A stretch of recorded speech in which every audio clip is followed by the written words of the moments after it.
Раз. Всем салют. Hi everyone.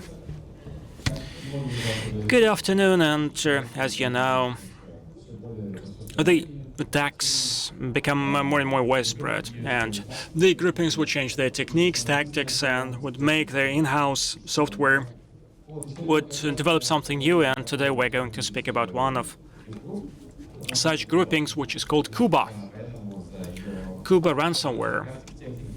For the combination of tactics and techniques, we selected that for that presentation. Welcome to our report. Today we will tell you first about Cuba Ransomware, viewed by threat intelligence, and we will speak about the activity of that grouping and its toolset.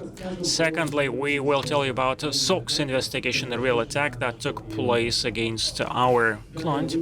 Then we will select the detection methods, new IOCs, and also the detecting logics for certain rules against that grouping. And we'll speak about an interesting tactics which becomes more and more widespread, which is called Bring Your Own Vulnerable Driver.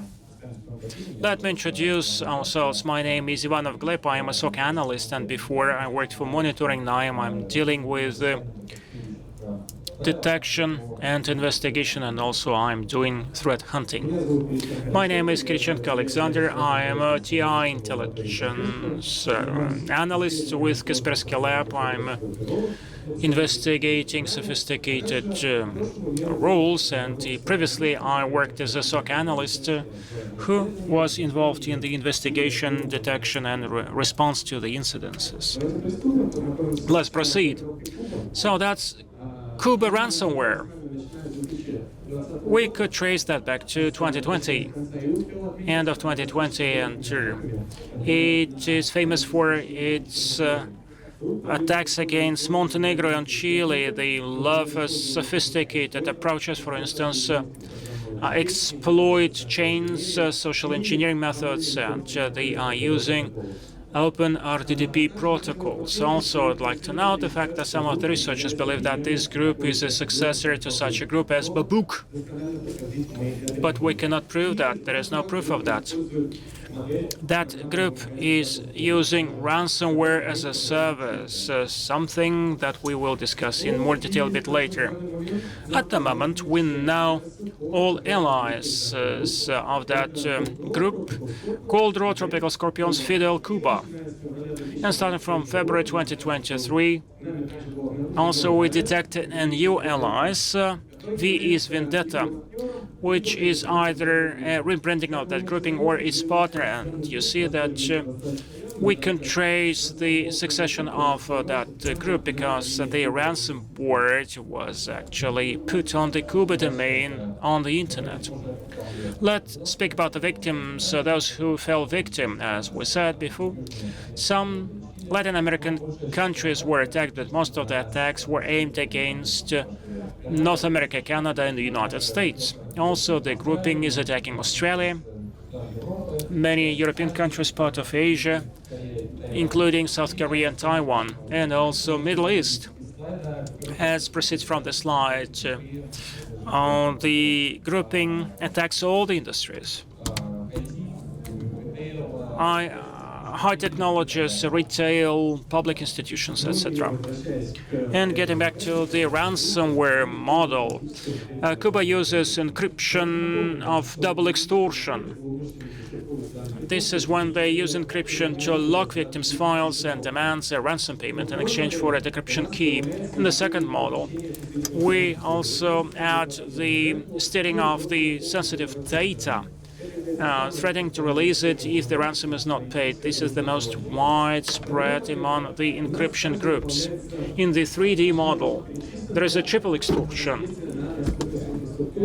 DDoS attack has been waged against the critical infrastructure of the client. So that scheme was being used by Lockbit grouping after in-trust encryption and after a successful attack against the critical infrastructure. They published that information on their ransom board. After that, the board was attacked by the victim itself. Lockbit managed to repel that attack and assume these methods. And the fourth model, the quadruple extortion, this is the rarest one because it directs the communication with the company's customers and stockholders and clients of the victim. Out of the recent examples, we may see that there is a quite recent attack waged in May, Avas Locker, against a private U.S. university, but from the compromising of the infrastructure itself, the emergency awareness and system was hacked, and professors and the students got a message that your data have been corrupted, and to publish that on the media. That's an excellent example of such a scheme. And getting back to Cuba grouping, the first stage of that model, it is using X-SALSA-20 symmetric encryption algorithm, and whose keys are encrypted using asymmetric RSA-2048 encryption algorithm. And the decryptor is not publicly available. The second stage is exfiltration of sensitive data, depending on the industry which is being hacked. The types of such information might be different, but usually that would be about banking accounts, checks, transactions, and the initial codes. If the company is developing software, and let's speak about the relevant arsenal of that grouping, it should be noted that out of the malware, this grouping is using the in-house ones, such as back-edge, burn cigar, and Hansictor, and also they are using termites, VAMP, and moreover, they replicated some malware from other groupings. Out of the tools, they are using Mimikatz, PowerShell, PSExec, and remote desktop protocol. Out of the vulnerabilities, they love to take advantage of proxy shell, proxy logon, and vulnerabilities for VM backups. We mapped that toolset, breaking that down into certain steps. And as you may see, at every stage, these are the tools that we are using when waging an attack. Also, we analyzed Bitcoin wallets that the criminals are living on the compromised host that is being called ransom node, and we know the overall number of transactions, more than 3,600 Bitcoins, or more than $100 million. They're using their own wallets for the transactions. They are using different Bitcoin mixers, exchanges, in order to make it more difficult to trace these transactions. You can see some BTC wallets, some BTC transaction trees, and the exchange rate for Bitcoins. Let's speak about our investigation. On December 19th, we got a detect in memory on SRV storage. And then the analyst decided to look at what is going on there, and in LLK, he saw that 3 suspicious files were made, kbot and gk65batch. Then we see the launch of batch script, and you may see below what is inside. In essence, it accumulates run DLL, compromised library, and would launch class object query. So let's have a look at what is inside that DLL.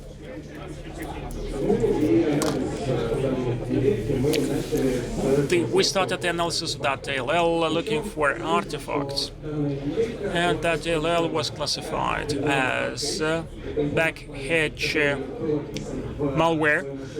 That was described by Media Company in their report, and we see that the past2 PDB file contains a very interesting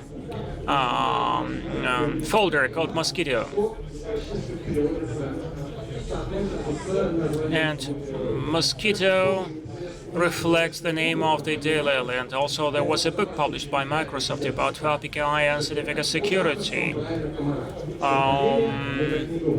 authored by Brian Kumar. This is Mosquito in Russian. And let us deep dive into the analysis. We see that Mozilla 4.0 was being used, and subsequently 2 network connections would be created. The first to google.com, and obviously it is being used in order to check internet connection from the network of the victim. And if the first step is a success, then HTTP connection is pointing to Mozilla 0.4 in order to reduce the chances of being detected. But when analyzing the host telemetry, unfortunately, it does not save the aggressors from the detection. That's a very suspicious activity, something that we will relive later on.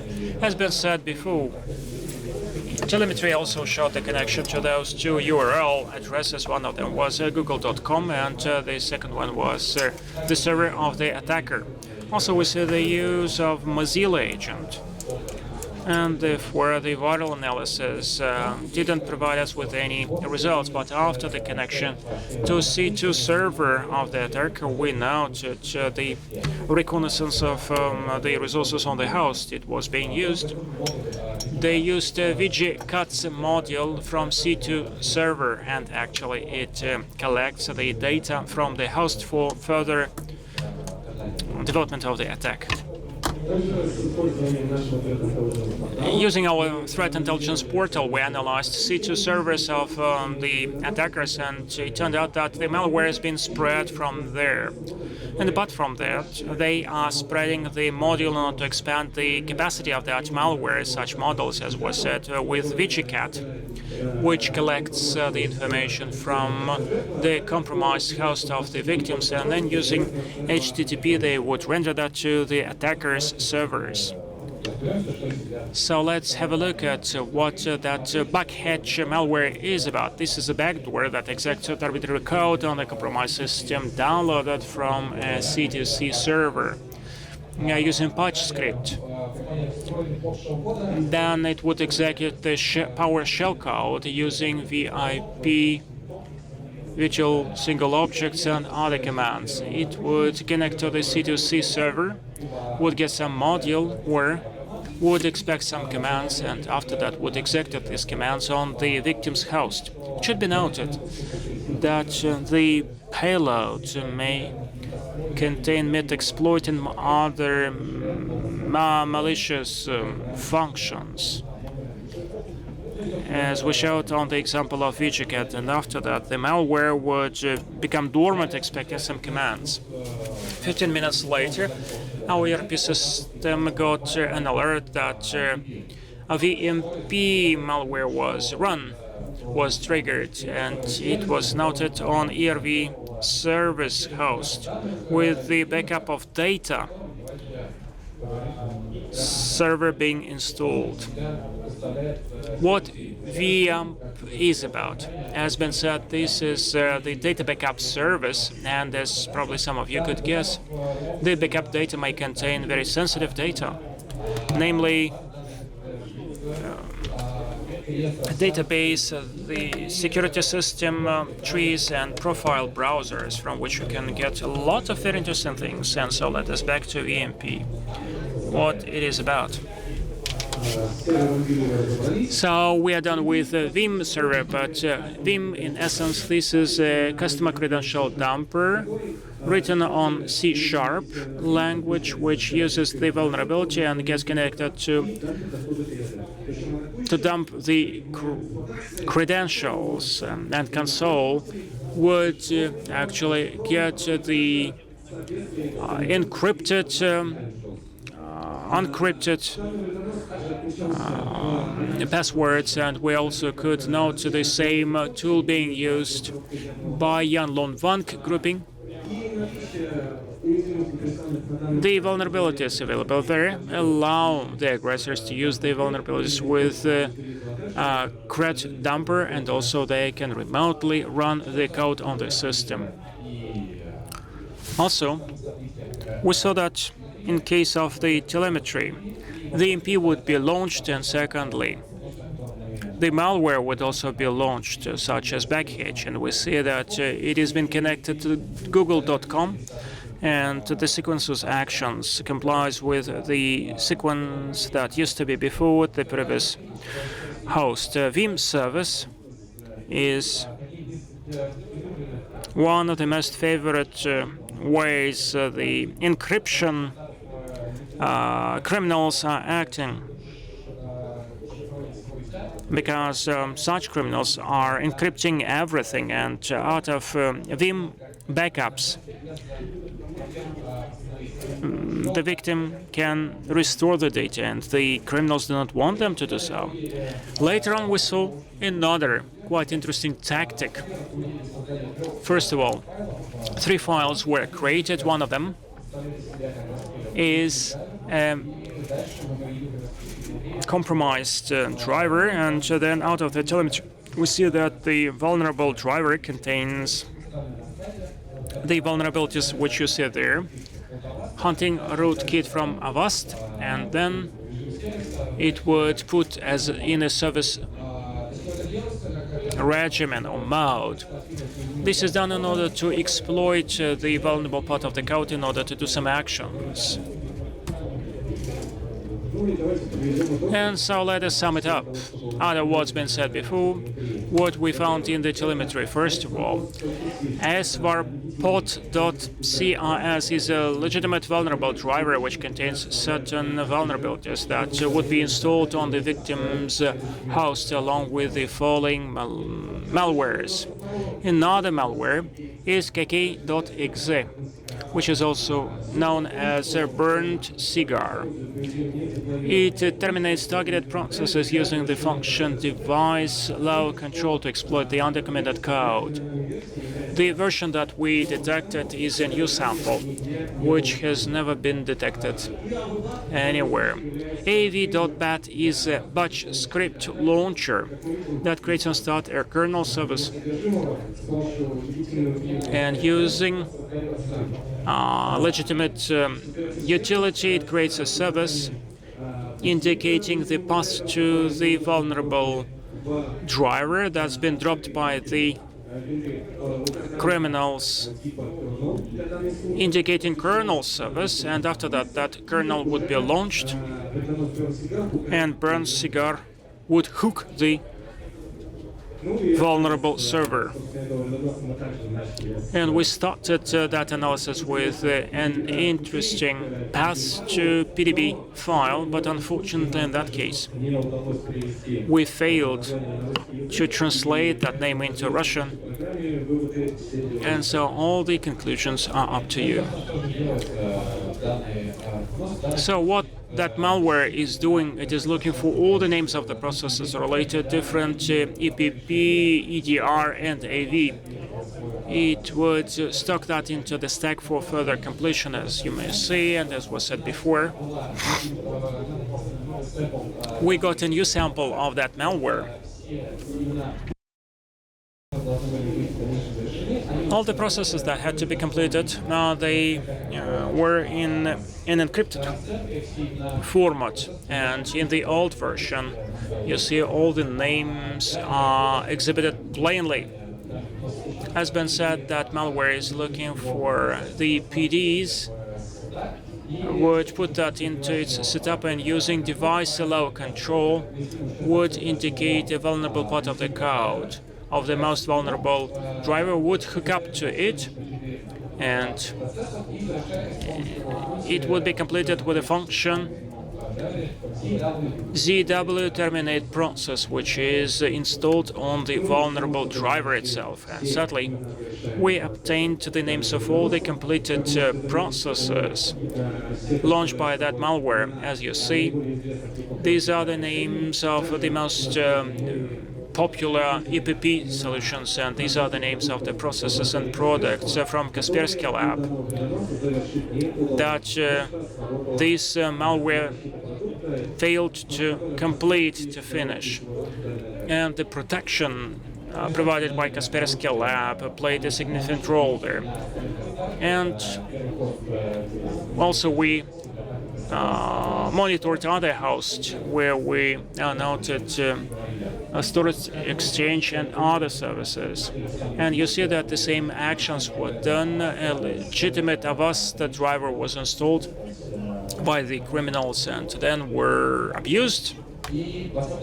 On December 20th, after our request, the customer decided to add to our monitoring HC server, which was used in order to do the initial access. As many companies, many campaigns of that grouping showed, they would penetrate into the system through Exchange server. In order to confirm that assumption, we decided to look at all the patches installed on that Exchange. And you may see, help Dora to find patches. That's a very busy slide, but let me tell you that we didn't find any necessary patches there on the host. Then we identified, as been said before, the implementation of the same actions related to burnt cigar malware, something that would kill the processes. And that's a very interesting artifact, and we decided to take note of that, and this is something that we're going to discuss a bit later. Then we detected that in order to render the malware, the attackers were using such utility as GoToAssist. GoToAssist, that's a utility similar to Honeydesk, and probably you heard about that, and very often it would be used in the commands of technical support in order to get remote access to the computer. Moreover, this type of software is absolutely legitimate for many structures, and therefore the attackers, red team members and pen testers love to use that type of tool in order to transmit their files to be invisible for the blue team. When we saw that the same actions were done to the host to launch similar DLL, and in the course of the analysis it turned out that this is all the same backhatch malware. A little bit different C2C servers were used because the previous C2C servers were being blocked by our solutions. But this is all backhatch malware that we spoke about before. So, who is SQL-DB admin? This is the question which we asked when we saw suspicious activity done by that host in telemetry. We went on with our investigation, and one suspicious DLL helped us. So we detected that on one of the compromised hosts. As you may see, that DLL is using NetUserAdd to create a user, not a simple one, but SQL-DB admin. And we saw the username and the password in open way to see that user.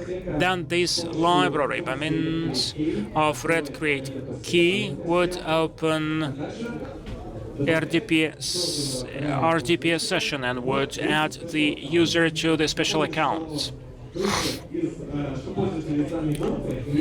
The users would not be seen on the computer blocking screen, and that's a very interesting technique for the encryptors, because in the attacks they would be using different script solutions based on PowerShell, CMT, etc., which would trigger alert and could be detected at the very early stage of persistence. Let's sum it up. Let's make a timeline on what has happened. Unfortunately, we failed to identify the niche access from the very outset. As we said before, part of house were not being monitored. Out of our intel, we know that Cuba grouping in the attacks in order to get primary access would use the exchange process shell and proxy logon vulnerabilities, open ports, and phishing methods. The customer actually had the postal vulnerability only, and when we analyzed that host, we found the compromised artifacts. And then after the initial access, the criminals got access to host 1 user machine, and this is where we found that DLL, suspicious DLL, that added a user. And as been said before, the criminals started dumping credentials on a service service with the data backup called WIM. After that, they attacked the service storage and attacked the service storage too. These hosts are vulnerable as far as they contain sensitive data. Assumingly, these are the hosts where the criminals wanted to find something, to exfiltrate something. That's why they left their backhatch malware. Then the criminals, as far as they got every access from Vim backup, they managed to get all the credentials, and therefore they could navigate through the network. And on December 20th, when we noted the host of exchange in the monitoring, we found very suspicious things. For instance, we detected one very interesting DLL.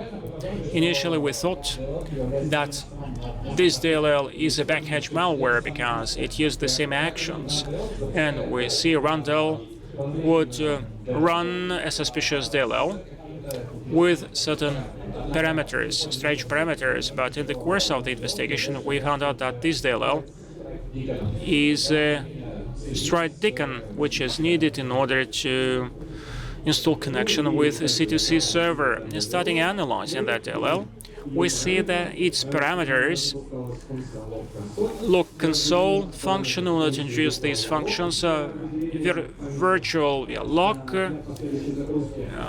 that would dedicate some memory, and Cobalt configuration. And we went on with we detected the Cobalt configuration, and it was encrypted. Not to slow down our investigation, we took a shortcut. We uploaded that into Randall 32, and we dumped the memory of that processor in order to analyze that. With the time, certainly, we found a C2 server of the attacker, which looks actually very similar to DNS beacons. After that, we got the following algorithm. Ion.bot would upload Ion DLL. After that, it would upload Randall 32.exe, would use malware in order to spread it to the open directories of C Windows. And initially, we actually identified C2C server of the attackers. That's why we decided to make a malware analysis of that DLL. The traffic was tunneled, but as been said before, we identified 2 binaries. And ironically, unfortunately, we didn't get these binaries for the analysis, therefore we cannot say anything specific about that. We can only say that they were deleted by the antiviral solution. We can assume that as far as the criminals failed to complete the processes, these binaries probably look like the encryption program. Then we decided to isolate hosts and some of the hosts were isolated by hit response.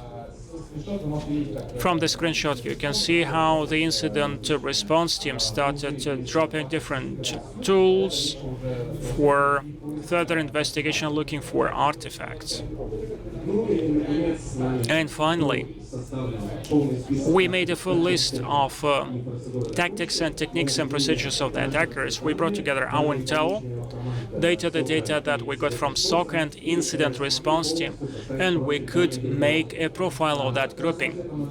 In red, you may see the techniques that we failed to detect initially from the very outset, as far as the house were not being monitored. In green, you may see the techniques which were detected in the course of the investigation by SOC team. Gray stands for the techniques that were observed in cases of the previous attacks of Cuba, but they were not used by Cuba this time. And orange stands for the techniques which were not initiated. As you see, they all are at the impact stage. And as I said, the criminals failed to complete the endpoint. Therefore, a part of these techniques were not initiated. Rootkits were being used, and the delivery of the vulnerable drivers to the hosts. Also, disabling or modifying of the tools by means of the in-house malware. Unusual techniques to create and hide users in the registry, and T1555 credentials from password stores. In neither previous attacks, Cuba would be stealing credentials from WIM, which is a very good indicator of the fact that this grouping improves its techniques and tactics. And after that investigation, we collected all the indications of the compromising, and you can use that URL address where you can scan the QR code in order to find more information. You can use these indicators in your protection systems for further tracing of this grouping. We simply Then we found some new samples of the burnt cigar malware. We did it using our own in-house developed tools, and these samples were in BT starting with summer last year, and they hadn't been detected by his vendor until we did it. So we were the first one to have detected them. And we have the Sigma URLs, which are available from our GitHub. You can follow the link or the QR code, and you can use them for your protection system to identify the attacks. And there are some generic rules to improve your solutions, and some YARA rules, which will let you find the new samples of this group we have found. Now let's talk about the protection methods. Well, number one,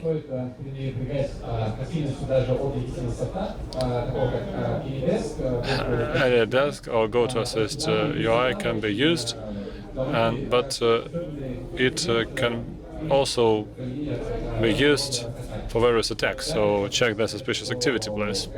Another important thing, don't forget to patch your systems to protect yourself from all the vulnerabilities. So you can use the servers. So if you cannot cover up, either don't use the servers or find an alternative. Also monitor this registry changes. Number one, edit the HRDP session for a specific user, and the second branch of the register, adding a user to special accounts, so that they kind of conceal the user. And another thing, it's good that you can have a SOC and protection tool. Don't forget about the EDR and EPP solutions, because they can save you at the impact stage from encryption, because they are the final kind of warrior. And please don't forget to monitor the list of vulnerable drivers. We'll talk about them later, and you can also find ways to protect against them. Mitigation. We decided that mitigations will coincide with the ransomware groups. That's why we recommend a report published by Threat Intelligence Team called Command TDPs of Modern Ransomware Groups, and they use the examples of 8 groups of ransomware teams describing all the methods, how they make it to the systems. The detection rules are mentioned there, and all the mitigations are there to reduce the risks for every stage of the attack. It is publicly available, so you can scan the QR code. Yeah, again. And now let's talk about the technique, which is gaining popularity. We have seen more and more of it in various attacks within the last 3 years. Bring your own vulnerable driver.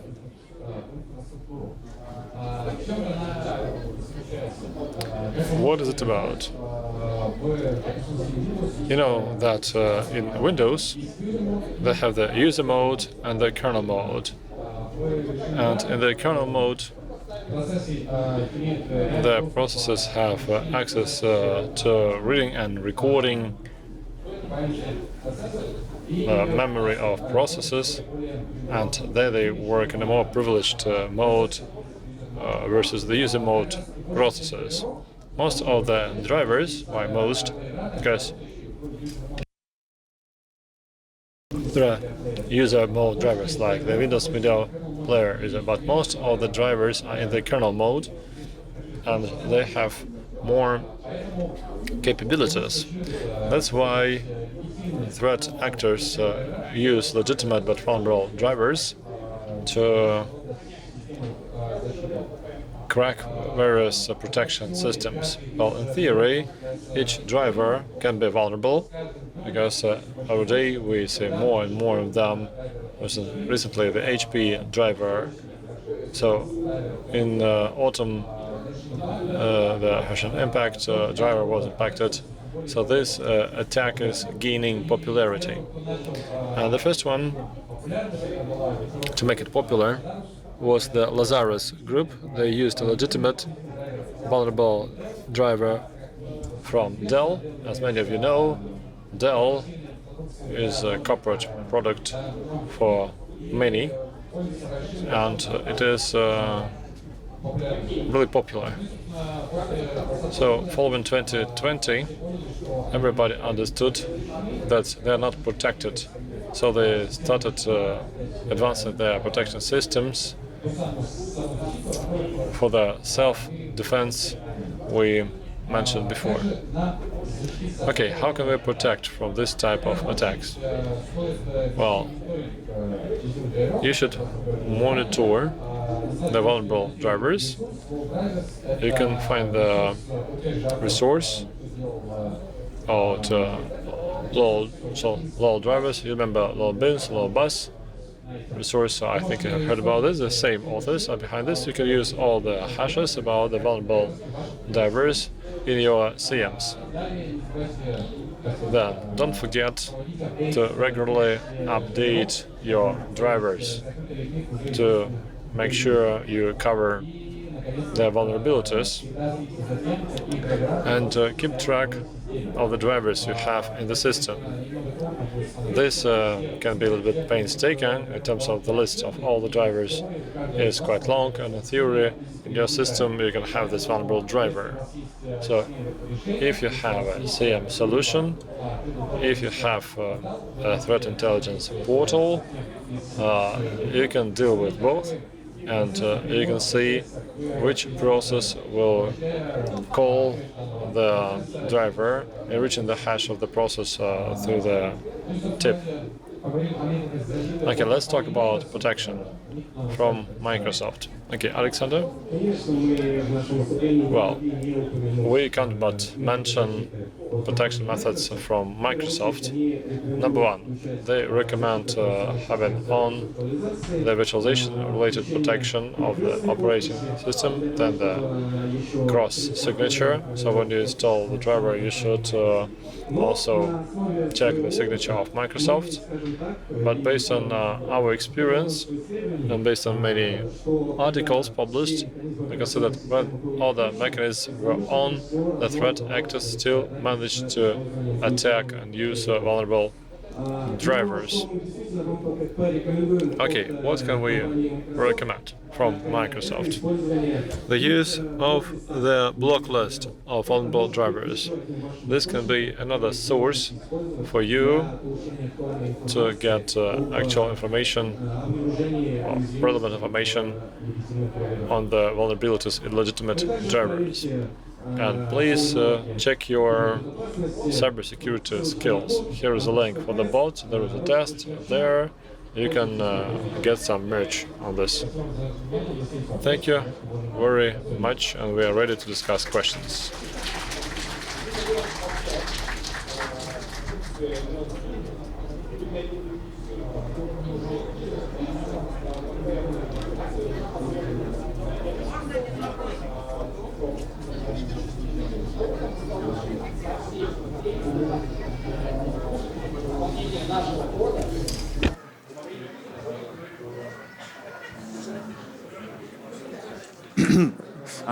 Я не уверен, честно говоря, уже идет второй день конференции и вечер, но надеюсь, вам всем что-нибудь достанется. Well, I hope you have some presents left, though it's day 2. Hello. Thank you very much for your presentation. Thrilling. My questions. Number one.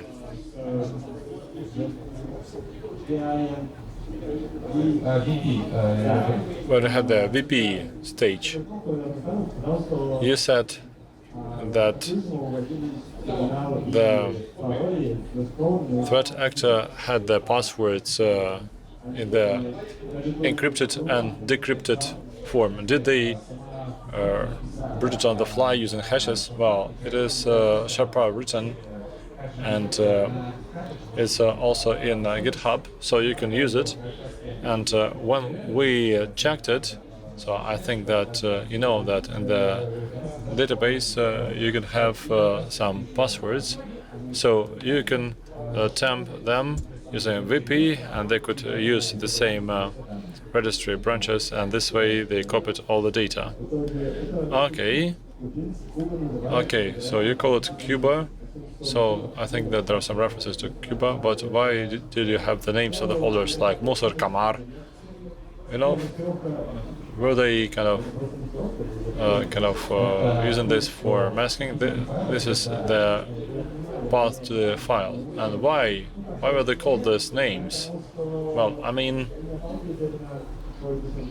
we should give it some thought, shouldn't we? Yes, I think we should. Well, some examples. I understand what you mean by your question. Well, indeed. Well, we might think that this is a Russian-speaking group. I think this is your question. Well, we cannot confirm this based on the artifacts found. So they were shown here. So this is just like a dog, just interesting artifacts. They're not enough for attribution to a country. Well, possibly there are some Russian-speaking participants in the group. Well, this can be confirmed by the paths found and by the other reports published on this group. Well, okay, thank you. And the final question. I think there are some signature pieces or codes, bits for this group. You can use our URLs you saw in GitHub, and you can add them to the detection system, and you'll see the same thing. And most of vendors of this antivirus, they have verdicts for this group. For instance, the Kaspersky Lab has a verdict, Hyun Trayan Vin 32 Cuba Ransomware. And for the signature analysis, well, I cannot tell you because in every antivirus they use multiple engines, heuristics and behavioral analysis. So we can use all of them to issue a verdict on some malware. So you can use our URLs. We wrote them for the samples we had found, and you can find something else, and you can use them in a solution. Okay, my question was primarily about your practical experience, what you have analyzed. Okay, now I got you. Thank you. Thank you, too. A brief question. Do you have any information on Cuba? So what are they using? Based on your speech, I have this impression that they're primarily using somebody else's tools, like 0 days. Well, we didn't find a single 0 day, so they use well-known vulnerabilities. So this is not an APT group. They are more advanced encryption group compared to some others. Well, APT groups can look for 0 days and exploit them, and maybe we will mention them next time. But this group has in-house software and a bundle of well-known vulnerabilities. Hence my question exactly. If you look at the pathways, so you can clean this stuff if you like. Yeah, the group has been active since 2020, and they are upskilling, and they're trying to use the latest vulnerabilities identified. So they want to be on the cutting edge. Thank you. Going back to the example of the VM dump base, I think that you poked into this interesting product, didn't you? Well, sometime Vim launched a hardened repository, and the configuration, they say the password is not stored in the base. Did you try this? Did you test it? No, we didn't. And in 2022, when the attack took place, the vulnerabilities we have covered were exploited by VMP, our VMP, and VMP for decryption of the SQL base. Are they using the keys of the SOK registry, or can you launch it on the clients? I don't know for sure, since we haven't considered this version. Okay, and if you bring it to the Postgres Vim supports, will it be a compensating measure? Well, so the victim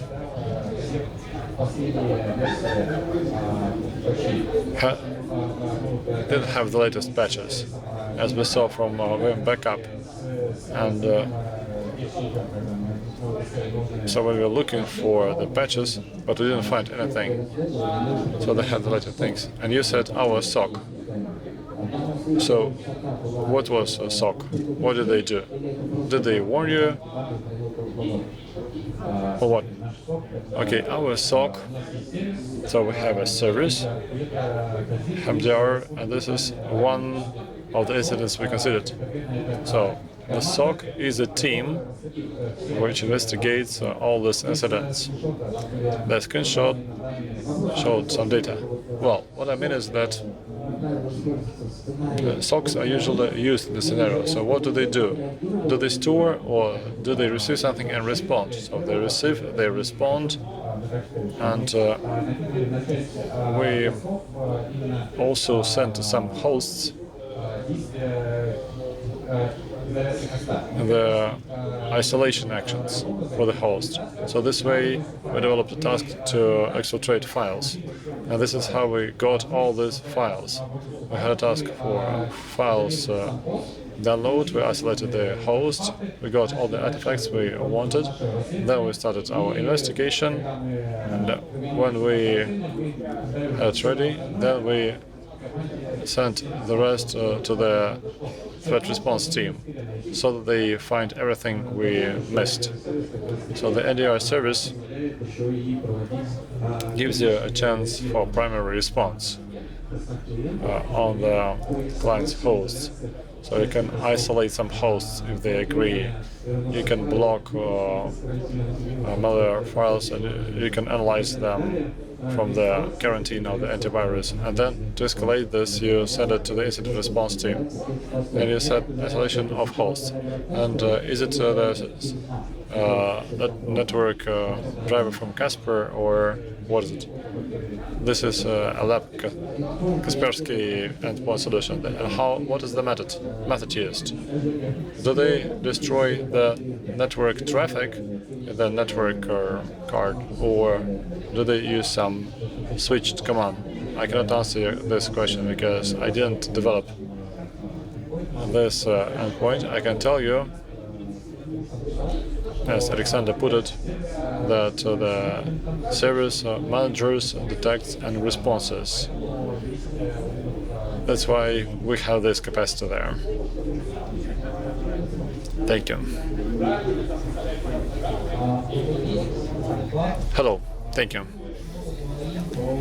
We've been talking about attack techniques and threat actors. Hence the question. Can we, at this stage, use some bits and pieces from the internet or other ways to build a system which will not be subject to attacks or vulnerabilities, or meaning that any of the attack mentioned should be so expensive that it is not worth it. Okay, the main protection from all the techniques we mentioned in our speech, well, you can make this protection. You remember, talked about protection methods. And as I mentioned, we need to patch all the known vulnerabilities. Well, same monitoring of vulnerable drivers. And apart from that, you should make, well, I don't think you can make a super protected system. Every super protected system will have a hole in it.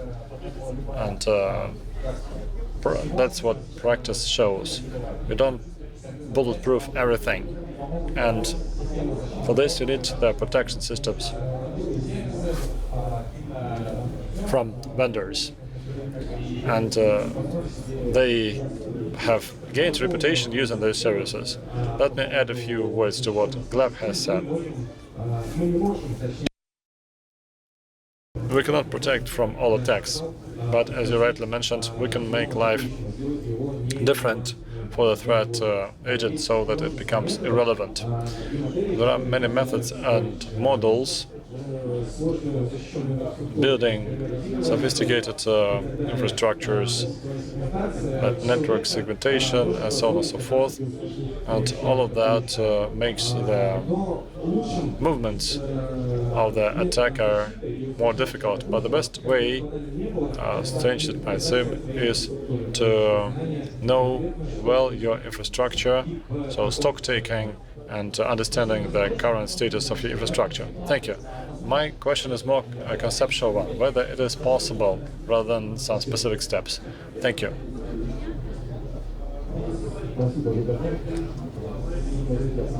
Thank you.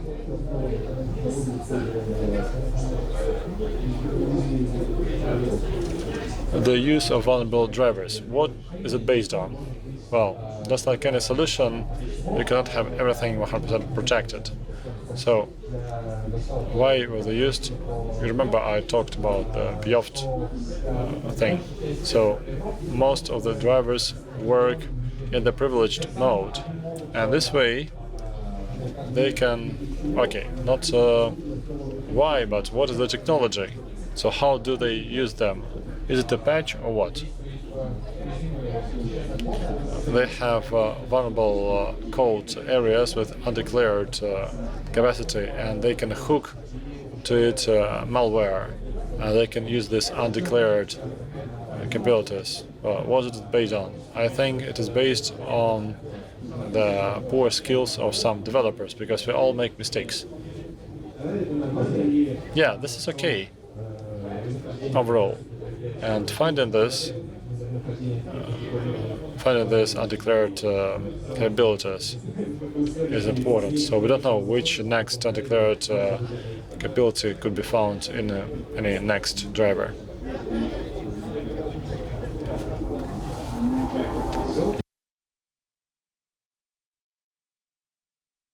Unless we have any other questions, thank you very much, and we have some presents. Okay. So we will give this thermal bottle, to this person on the interesting path to the PDB files. And we also have our t-shirts. I have some more. So this goes here and there.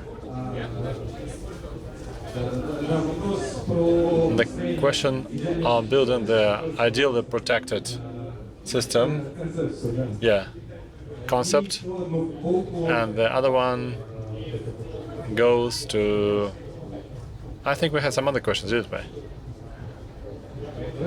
Yeah, let me give it to you.